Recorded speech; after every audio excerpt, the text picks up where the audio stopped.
like Ragnaros, Doctor Boom, and Lothab are the 3 game winners against rogues. Oh, even the Well, that's shotgun Exam is convenient. turn 2. Whoa, what? I would have coined the hell out of that wild growth. He keeps it for Ragnaros, I would say. And Oh Innervate. my Oh, god. wow. But that's the sap. Yeah, right. The sap is going to deny Amaz's ability to get a really disgusting Ragnaros that's not going to be answered. At the very least, that's that. Well, RDU wanted to have a minion on this turn that will help immensely here.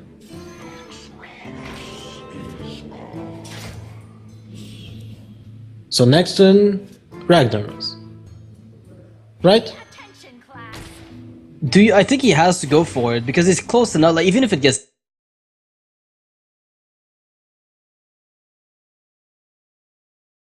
sapped, he still has a pretty good follow-up.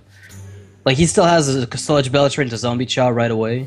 Oh, he goes. He's just gonna take the Coin Keeper. You know what? I don't even disagree with that. I think it's a safer play, and it doesn't put you all in on the off chance that the opponent has a sap. Although I don't think Ragnaros would have been that all in of a play. It's just that with the Violet Teacher around, you then end up with a lot of 1/1s on the board if you don't kill it right away.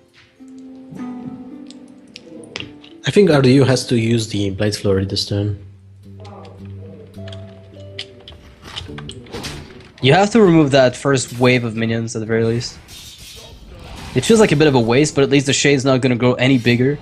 Yeah. So that's what he's looking for here. Is not letting the Shade grow out of Blade Flurry range while he can. And Ragnaros is going to come down. There's no accompanying pressure for RDU unless he finds a prep here. It's going to be our sap pass, Which That's is gonna really terrible. bad. Sophsy Deckhand. No, that's not helpful at all. Yeah, not helpful one bit. So Sap, you know there's no Ragnaros in next turn. Yeah, and then you've got a turn to plan out your stuff and hope you find a good sprint, the possible other answer. Well, there's the sap. Step 1, sap.